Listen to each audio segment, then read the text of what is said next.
31장 1절에서 13절. 오늘은 6월 19일 토요일 아침입니다. 6월 19일자 본문 사무엘상 31장 1절에서 13절까지 오늘 마지막 사무엘상 묵상입니다.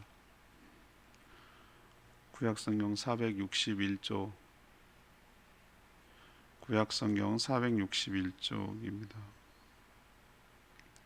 교독하겠습니다. 블레셋 사람들이 이스라엘을 침해 이스라엘 사람들이 블레셋 사람들 앞에서 도망하여 길보아 산에서 엎드려져 죽으니라.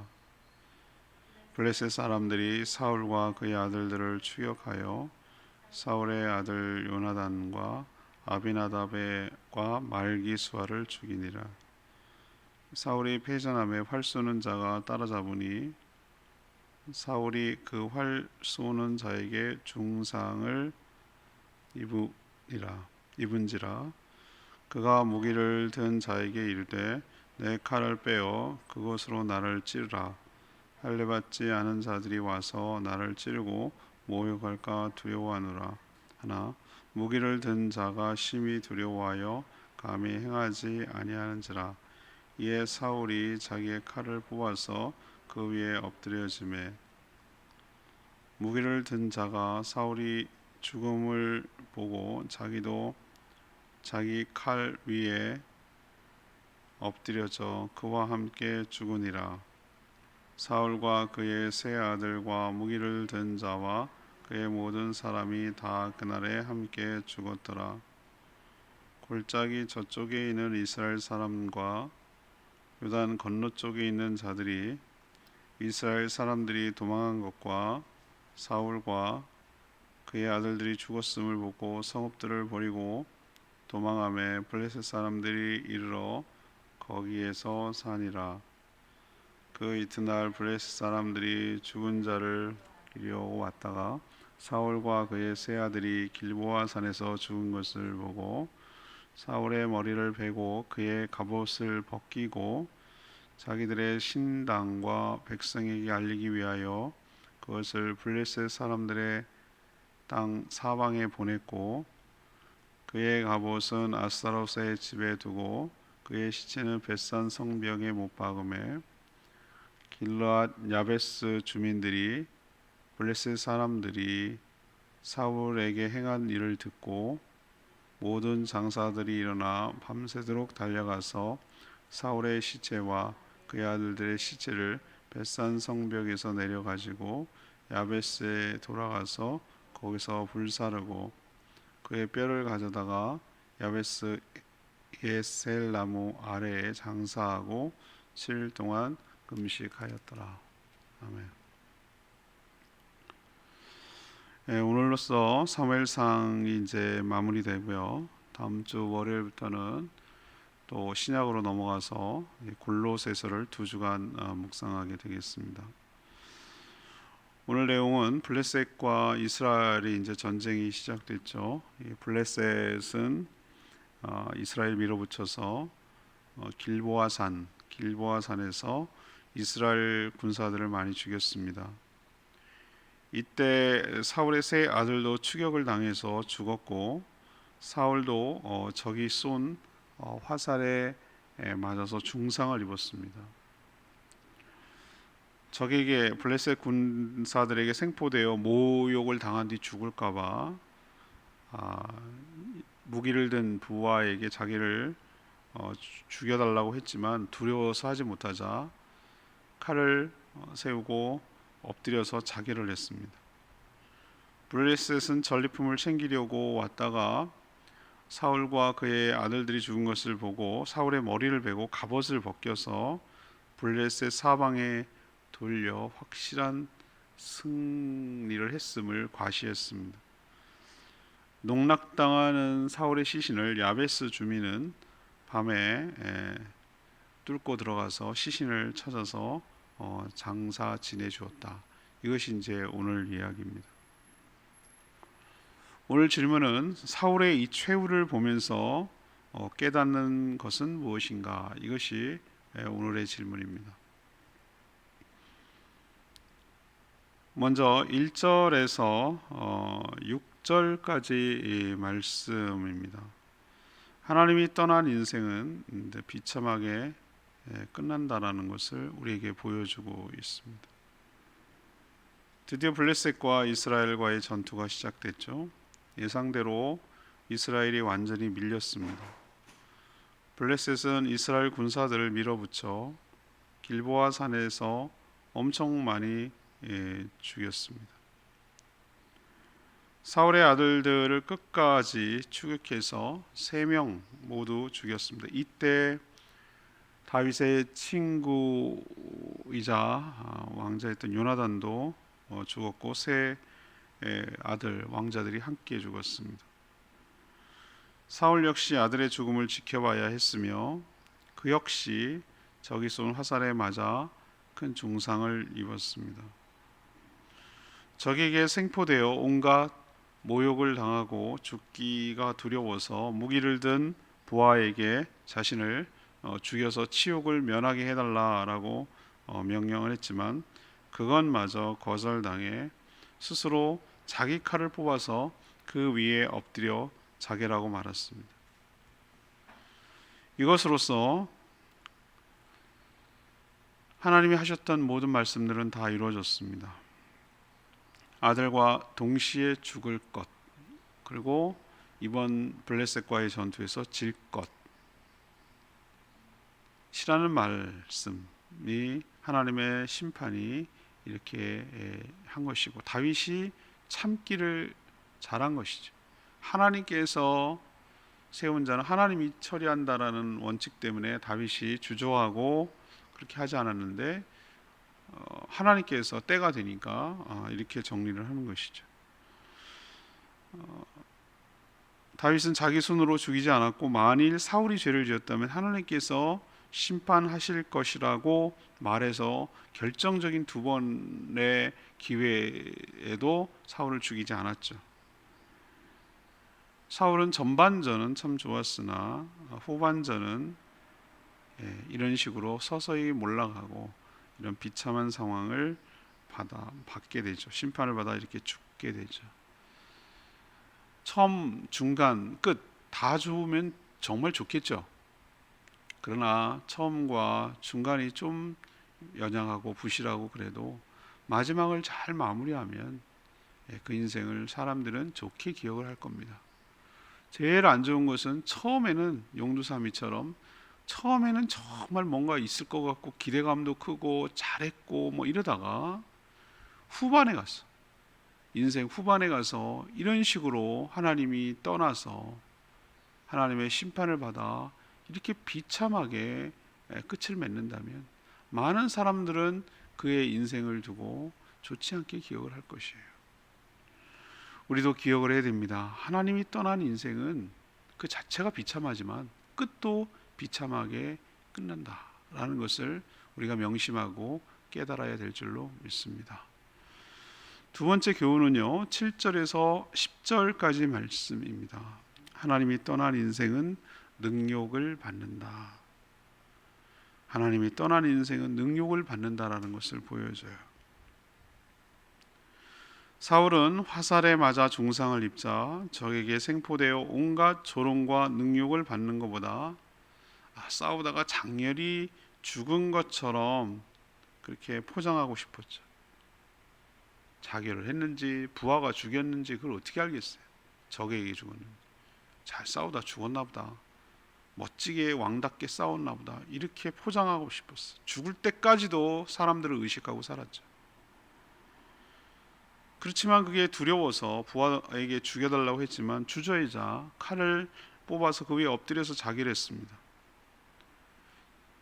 그러면은 능욕과 조롱과 치욕을 받지 않을 거라고 생각을 한 거죠. 어떤 면에서 맞고 어떤 면에서 틀려요. 자기가 죽었으니 무슨 일이 당하는지 자기가 알겠어요. 의식이 없으니. 그런데 사울의 생각대로 되지 않았어요. 전리품을 챙기러 나온 블레셋 사람들이 사울을 발견하고 죽은 후인데도 불구하고 자기들의 그 승리를 과시하고 자랑하기 위해서 목을 뱄어요. 죽었음에도. 보통 이런 경우는 그냥 놔두거든요. 짐승의 먹이가 되거나, 이것도 치욕이지만 목을 베고 갑옷을 벗겼어요. 왕의 복장은 달랐겠죠. 블레셋 사람들이 싸우던 적국의 왕이 이렇게 비참하게 죽었고 자기가 이런 승리를 거뒀다라는 걸 과시하고 승리를 만끽하려고 블레셋 사방, 그러니까 5개의 부족국가, 도시국가로 이루어졌다고 했는데, 이 사방에 다 이걸 돌렸어요. 보라는 거죠. 그리고 이 사실을 알리고 갑옷은 전리품으로 아스타롯 신전에다가 두고 그 시신은 벳산 성벽에다가 못 박았어요. 과시하는 거죠. 우리가 이렇게 죽였노라고 전시해 두었어요. 우리 조선시대도 뭐라고 그럴까, 죽어서도 모욕과 그런 것을 뭐죠? 무덤 속에 들어갔는데도 무덤을 파헤치고 죽은 시신을 조각조각 내서 칼로 쳐서 하는 걸 부관참시라고 그래요. 그러니까 죽어서도 모욕과 조롱을 주는 것이죠. 죽었으면 그걸 끝인데 보통. 근데 그렇게 하지 않는 거, 이거는 사울의 생각대로 되지 않은 것이에요. 그는 죽어서도 온갖 능욕을 받고 멸시를 당하고 있다라는 것을 우리에게 보여주고 있어요. 그는 험한 꼴 보지 않고 장렬하게 전사한 것처럼 포장하고 싶었지만 성경은 그렇게 그 포장도 다 드러내요. 폭로해버려요. 비참한 그의 인생을 너무나 디테일하게 자세하게 묘사를 해서 하나님이 떠난 인생이 어떤 멸시와 조롱과 능욕을 받고 끝나는지에 대해서 잘 보여주고 있습니다. 우리도 죽으면 끝이 아니에요. 죽는 것으로 해결하려고 하는 사람들이 있어요. 죽어서 사는 길이 있고요, 죽어서 더 모욕적으로 끝나는 경우도 있어요. 죽음이 끝이 아니에요. 죽을 만큼 지키고 싶은 것을 그렇게 살아내는 것이 더 힘든 거예요. 사울, 하나님이 떠난 인생, 죽어서도 멸시와 조롱과 능욕을 받는다는 걸 명심하시고, 우리는 절대로 결단코 하나님 떠난 인생, 하나님께 버림받은 인생으로 살아가지 않는 저와 여러분 되기를 소망합니다. 세 번째는 11절에서 13절까지 말씀이에요. 하나님이 떠난 인생은 후회만 남아요. 길앗 야베스 주민들은 블레셋 사람들이 죽인 사울의 시신이 능욕을 받고 벳산 성벽에 못 박아 두었다는 소식을 듣습니다. 소문이 쫙 퍼졌겠죠. 이 소식을 듣고 밤새도록 달려가서 사울과 그의 아들들의 시신을 수습하고 야베스로 돌아가서 화장한 뒤에 그 뼈를 야베스의 야셀 나무 아래 장사하고 7일 동안 금식했습니다. 야베스 주민들이 왜 이렇게 했을까요? 우린 벌써 다 잊어버렸지만 기억나실는지 모르겠지만 사무엘상 초반 묵상할 때, 사울의 초반이죠. 초기 잘 나갔다고 그랬잖아요. 암몬 왕 나하스가 요단강 동편 쪽에 있는 그 이스라엘의 정복 과정을 좀 여러분이 그 여호수아서를 좀 묵상해야 되는데, 오른쪽으로 치고 올라가다가 길앗 야베스 그 땅이 너무 좋으니까 므낫세 반 두 지파가 그 땅이 우린 좋다, 우린 안 가도 된다, 그래서 거기 남아버려요. 그리고 나머지는 이제 요단 서편 쪽으로 와서 정복 전쟁을 하는데 참전은 해요. 그렇지만 그 땅이 이제 지파로 남은 건데, 거기에 살아가던 후손들, 그 지파 사람들이 야베스, 길앗 야베스 사람들이에요. 암몬하고 가깝죠. 그러니까 암몬 나하스가 요단 동편에 있는 길앗 야베스를 침략하고 오른쪽 눈을 뽑아야 너희들하고 화친하겠다. 이거 화친하겠다는 뜻이 아니라 완전 굴복해라, 다 죽이겠다, 그 뜻이에요. 모욕을 줬죠. 이 이야기를 듣고 사울이 성령에 감동되어서 군대를 소집하고 유다 3만, 나머지 30만, 그래서 33만의 군대를 일으켰어요. 성령 충만했다 그랬어요 그때. 그리고 나서 암몬을 쳐들어가서 암몬 나하스를 물리치고 길르앗 야베스를 그 암몬으로부터 구해준 적이 있습니다. 이게 사무엘상 11장에 나오는 거예요. 오늘 31장이죠. 그 사이에 참 많은 일들이 있었어요. 근데 제가 말씀드렸잖아요. 사울은 초반에 참 잘했다고. 그게 벌써 거의 사울이 한 40년 통치를 했으니까 초반이니까 한 40년 전의 이 이야기예요. 야베스 길르앗 야베스 사람들은 사울이 그 자기 길들을 암몬으로부터 지켜주고 구해준 것을 기억하고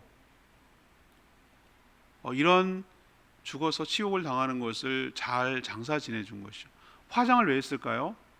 예, 머리가 잘리고 그렇게 된 치욕스럽게 된 것에 대해서는 매장하지 않고 오히려 화장하는 것이 더 명예롭다고 생각을 한 것이죠.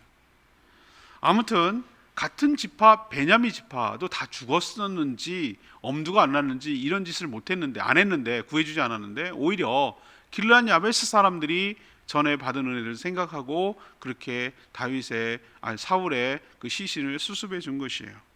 전 여기서 하나 깨닫는 게 있어요. 왜 진작 이러지 않았을까? 왜 사울이 처음에 했던 대로 길르앗 야베스 백성들을 구해주고 그렇게 성령으로 충만해서 그렇게 살았던 것처럼 왜 그렇게 계속 살지 못했을까? 그랬더라면은 모든 백성들이 길르앗 야베스 백성들처럼 주민들처럼 그렇게 했을 것인데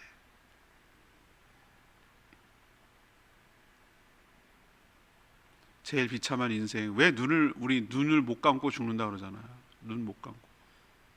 눈 감을 힘이 없었겠어요. 눈꺼풀이 얼마나 무거우면 그게 감을 힘이 없었겠어요. 또 하나 있어요. 눈을 감고 편안히 죽을 수가 없는 거예요. 너무나 회한이 들고 너무나 후회가 들고 너무나 미련이 남고 너무나 한스럽고 편안히 눈을 감지 못하고 죽는 인생이야말로 얼마나 비참한 인생입니까? 사울 이 사실을 알았더라면 진작 이랬을 걸이라고 후회하지 않았겠어요? 우리도 보면서 그래 나중에 후회하지 말고 살아있을 때 잘해야 된다라는 생각을 사울을 보면서 하게 되는 것입니다. 오늘 레바의 말씀은 6절 말씀이에요. 사울과 그의 세 아들과 무기를 든 자와 그의 모든 사람이 다 그날에 함께 죽었더라. 표면적으로 블레셋과 이스라엘 전투에서 싸우다가 전사한 것처럼 보입니다. 보통 전투에서 일어날 법한 일을 그려내고 있는데 왜 굳이 이렇게 표현할까요? 왜 이것을 꼭 집어서 6절을 표현할까요? 6절에 뭐라고 그랬죠? 사울과 아들들이 같은 날 죽었더라고 그랬어요. 같은 날 죽었더라. 여러분 이거 보면은 뭐가 딱 떠오릅니까? 28장 19절에 뭐라고 그랬어요? 28장 19절에 하나님의 심판의 표징, 너와 아들들이 같은 날 죽으리라 라는 것이 예언되어 있었거든요. 그것이 이루어졌다라는 것을 확인시켜 주는 거예요. 확인시켜 주는 거예요. 제가 말씀드렸죠. 사울의 초반은 이루지 않았어요. 그러나 계속 거역하고 하나님이 기회를 줬어요. 아말렉을 진멸시켜라 라는 기회를 줬는데 그것조차 기회를 날려버리고 불순종해서 하나님이 그 뒤로 완전히 떠나버렸어요. 하나님의 영광이 떠나면 그 인생 끝이에요. 그게 진짜 무서운 거예요. 사람 돈 없을 수도 있어요. 병들 수도 있어요. 그냥 명퇴당할 수도 있어요. 그게 위기가 아니에요. 진짜 위기는 뭔지 아세요? 하나님이 떠난 인생이에요. 그러면 사울처럼 되는 거예요.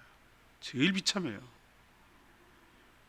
하나님이 친히 심판하신다는 다윗의 말이 또 옳았음을 또 한번 이 사울의 죽음을 통해서 입증하게 된 줄로 믿습니다. 우리도 하나님이 떠난 인생, 이렇게 비참하고 후회만 남고 조롱당하는 그런 인생으로 살지 않고 처음부터 끝까지 주님과 동행하며 주님과 함께하는 복된 인생으로 살아가는 저와 여러분 되기를 소망합니다. 이것으로 이제 사무엘상 긴 여정이 마쳐지고 다음 주 월요일부터는 골로새서를 2주 묵상한 후에 7월부터는 작년에 마무리 못했던 그 무시무시한 예레미야로 다시 들어갑니다. 후반부에 들어가도록 하겠습니다. 오늘 말씀 붙들고 기도하기 전에 찬양집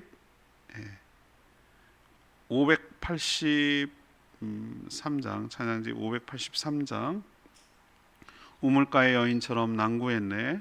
583장 부르고 기도하겠습니다.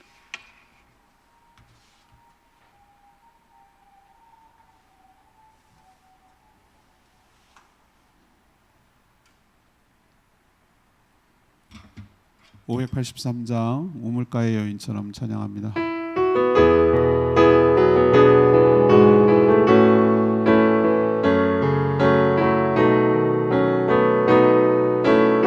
우물가의 여인처럼 우물가의 여인처럼 난구했네. 헛되고 헛된 것들이 이들 주님 하신 말씀 내 세매와 생수를 마셔라. 오 주님 채우소서. 나의 잔을 높이 듭니다. 하늘 양식 내게 채워주소서. 넘치도록 채워주소서. 많고 많은 사람들이 찾았었네.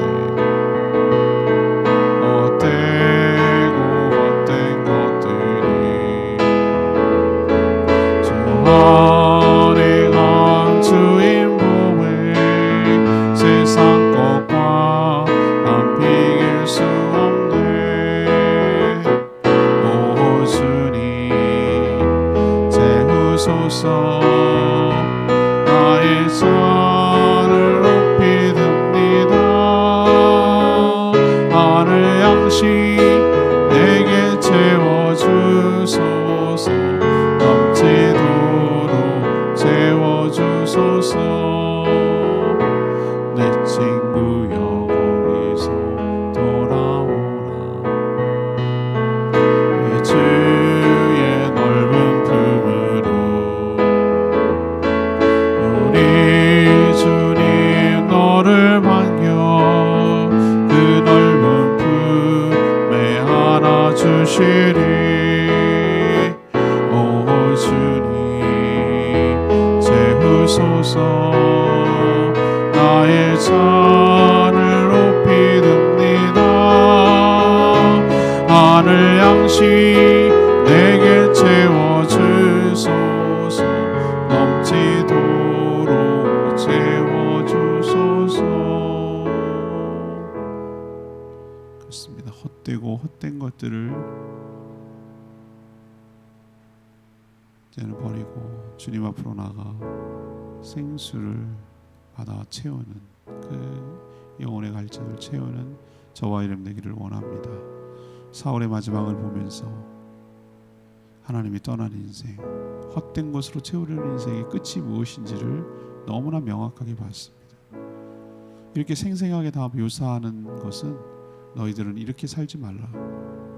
하나님을 떠난 인생이 이렇게 되는 것이라고 우리에게 교훈하고 계신 줄로 믿습니다. 주님, 저희들은 늘 끝까지 주님께 붙들려 있어서 주님과 동행하는 복된 인생 살게 해달라고 주여 외치며 기도하겠습니다. 주여 하나님, 우물가의 여인처럼 난구했네. 헛되고 헛된 것들이 그때 주님 하신 말씀 내 세매와 생수를 마셔라. 오 주님 채우소서. 나의 잔을 높이 듭니다. 하늘 양식 내게 채워주소서. 넘치도록 채워주소서.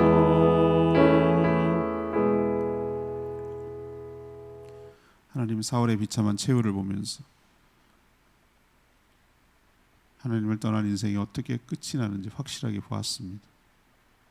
사울이 처음에 가졌던 초심을 유지해서 하나님만 의지하고 순종했더라면 이런 결과는 생기지 않았을 겁니다. 하나님이 떠난 인생을 죽여서까지 온갖 멸시와 능욕을 받게 됨을 우리가 기억하게 하여 주시옵소서. 길란 야벳 사람들은 끝까지 은혜를 기억하고 보답했습니다. 저희도 받은 은혜를 기억하고 은혜를 갚게 하여 주시옵소서. 하나님이 세운 자를 하나님이 심판하신다는, 맡긴다는 다윗의 말이 옳았습니다. 자신이 하나님이 되지 않게 하여 주시옵소서. 사울의 마지막 비참한 인생을 보며 하나님을 떠난 인생이야말로 가장 비극이고 가장 비참하다는 것을 명심하고 하나님 동행하며 평생을 살아가며 아름답게 인생을 마무리하는 복된 인생 되도록 복내려 주시옵소서.